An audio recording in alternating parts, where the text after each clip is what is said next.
Magandang umaga po sa sign ng Cancer, ha? Okay, bibigyan ko kayo ng reading. Yan.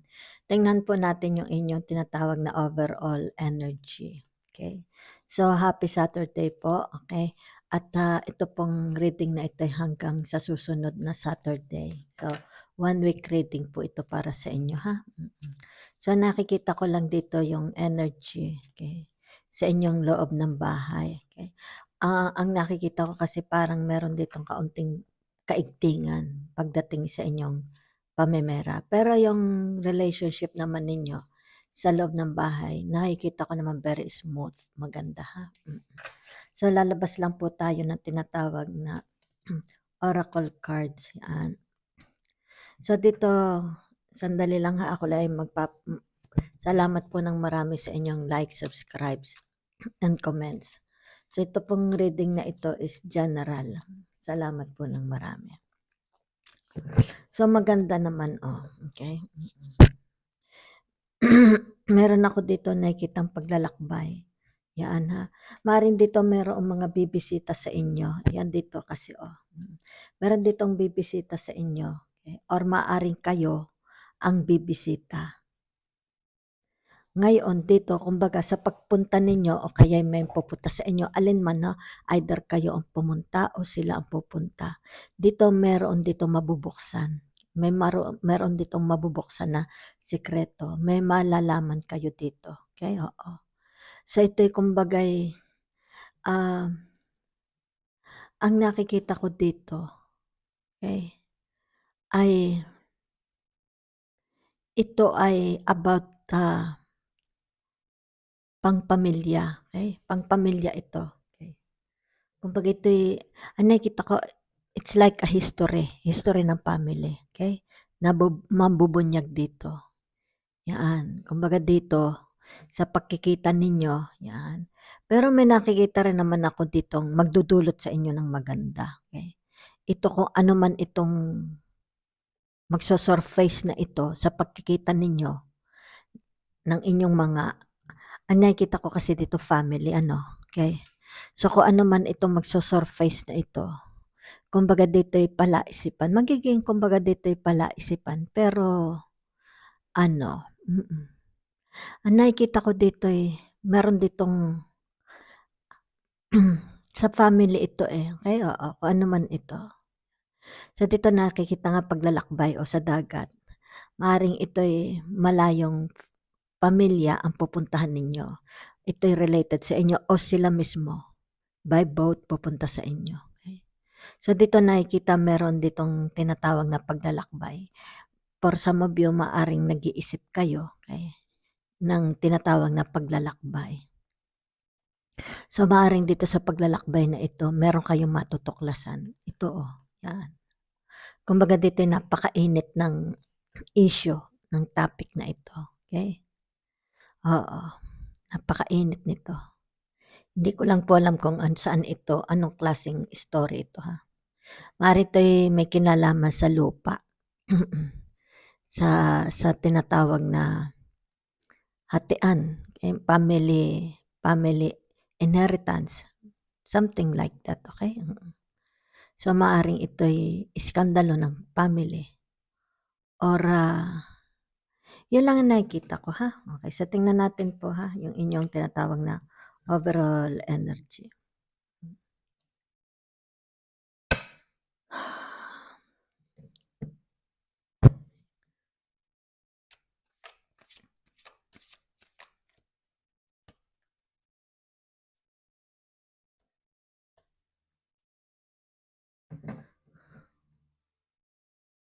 Okay. Dito sa Ten of Pentacles, meron ditong tinatawag na hindi makapag-decide itong taong ito. Hindi siya makapag-decide, okay, kung alin ang pipiliin niya. Ang nakikita ko dito, meron ditong offer na maganda, okay, na hindi siya makapag-decide. Maaaring ito, let's say, somebody in the family na tutulungan kayo. Yan, kumbaga dito para makapag-decide kayo, maisip ninyo, kasi ito yung bottom card, okay, yung tinatawag na Pentacles, yan.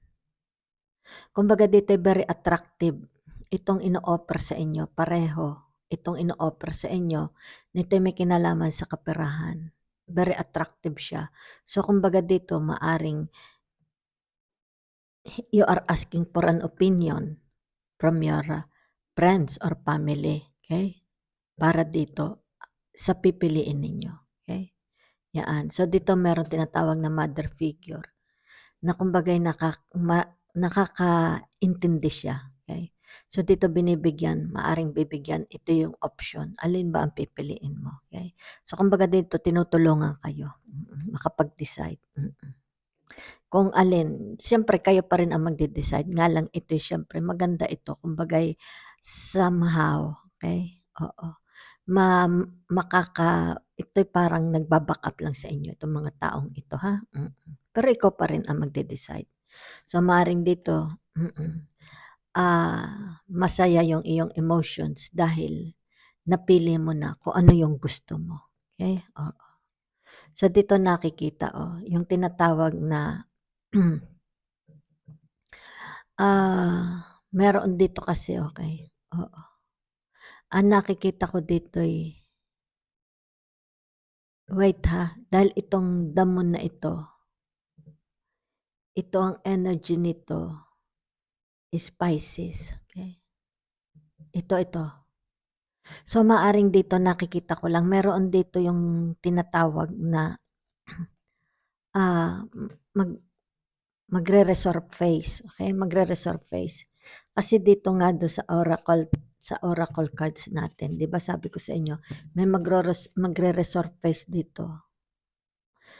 Dito naman, ito'y kumbaga dito'y emotions, okay? Magre-resorb phase itong emotions na ito. Ang nakikita ko dito'y secrets. Maaring dito'y merong magre-resorb phase na secrets. Okay? Na kailangan ito ay mapag-usapan. Okay? Pag-usapang maigi. Okay. Meron ditong hidden na hatred o kaya'y envy. So, ito yung magre-resorb phase. Okay? Yan lang ang nakikita ko dito. Magre-resorb phase ito.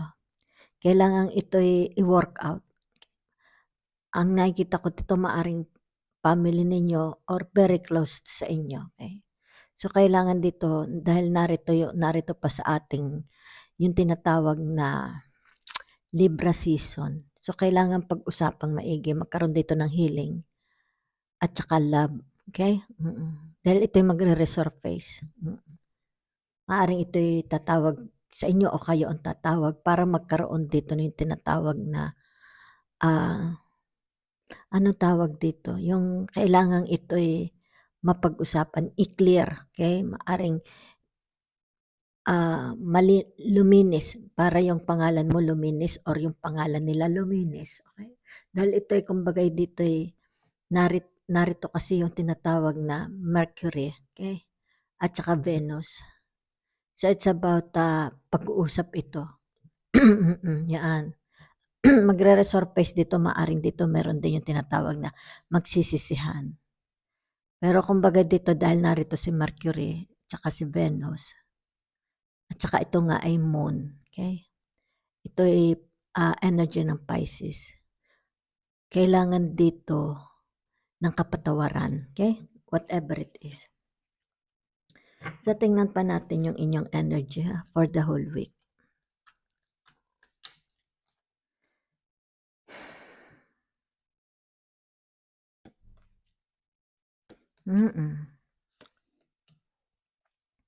Very successful, napakaganda.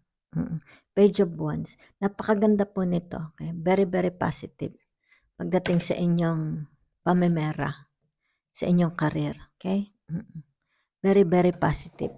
Kung kayo man nag-a-apply sa trabaho, magkakaroon po dito ng magandang results. Maaring matatanggap kayo. Okay? Maaring dito, nakikita ko, you will receive news. Okay? Na maaring patatawag na kayo. Yan, dito nakikita ha. So, kung ano man ito minamanifest ninyo, okay? Maybe next week, dahil ito ay 1 week na overall energy ninyo hanggang next week. For some of you, for some of you, matatawag. Okay, matatawag po ito. So, ito, kung ano man itong kanyang pinagdadasal, minamanifest, kine-create na ito, magkakaroon dito, okay, ng katuparan, ng success, okay. So, kung halimbawa ito yung mga kaso sa korte, magkakaroon ng linaw, kumbaga dito ipapabor sa inyo ang justice, okay. Kung ito naman it's about money, yung halimbawa may mga may utang sa inyo, maaring merong makakabayad ng utang. Okay? O kung kayo naman ay may utang, makakabayad kayo. So dito nakikita yung relationship, hindi lang sa trabaho, sa hanap buhay ninyo. So halimbawa may mga tindahan, negosyo kayo, makikita dito, okay? Na dadami, okay? Patuloy yung pagbalik ng inyong mga suki, yan. Kumbaga dito'y gusto nila yung iyong presyo, yan. Kumbaga'y makamasang presyo. Kumbaga dito makikita, magbabalikan pa sila at lalong dadami. At dito, kumbaga mag-iisip ka pa, maaring additional na paninda ninyo sa business para lalong lumago. Or dito maaring mag-expand kayo. Or dito kung halimbawa na-annulled na ang inyong mga marriage, okay? Nakikita kasi dito, maaring for some of you, kung ang inyong nag-divorce kayo o na-annulled ang marriage, nakikita dito, magkakaroon ng, ano yung tinatawag na kahit sila'y hiwalay na, friends, they become good friends, okay? Nung kanyang kapartner dati, yung ex niya. So dito nakikita, they will become good friends, ha? So, for some of you, nakikita naman dito sa tinatawag na Ace of Swords. Yan. Tagumpay. Okay? Kung ano man itong profesyon na napili nyo, hindi kayo nagkamali. Okay? Sa inyong desisyon na ginawa. Kung ito may relationship o sa loob ng bahay or sa inyong panlabas, ibig sabihin sa trabaho ninyo, yung everyday life, hindi kayo nagkamali. Okay? Yun lang ang nakikita ko. So, for some of you, nakikita naman dito, yung inyong pamimera na kahit pa paano, okay, na ma-manage nyo. Okay, oo. So, kumbaga dito nagkakaroon ng yung management nyo sa pamimera. Okay, na nahahawakan naman ninyo. Nagkakaroon dito ang tinatawag na balance. So, dito maaring for some of you, let's say, ito yung nanay ninyo or someone na malapit sa inyo, okay? O kaya ito yung mga taong very close sa inyo, yan. Tinutulungan kayo dito sa inyong pagmamanifest, okay? Let's say meron kayong mga gustong buksan, okay? Idea about your, let's say kung gusto mong bumili ng lupa or sasakyan, ito yung mga taong kumbaga nagbibigay ng opinion, nakakatulong sa inyo. Yan, o kaya naman halimbawa sa trabaho ninyo. Okay? O sa inyong negosyo, ito yung mga taong, kumbagay, sumusuporta sa inyo. Okay? So dito, for some of you, nakikita dito, meron dito yung tinatawag na magbabagong buhay. Yan, magbabagong buhay siya.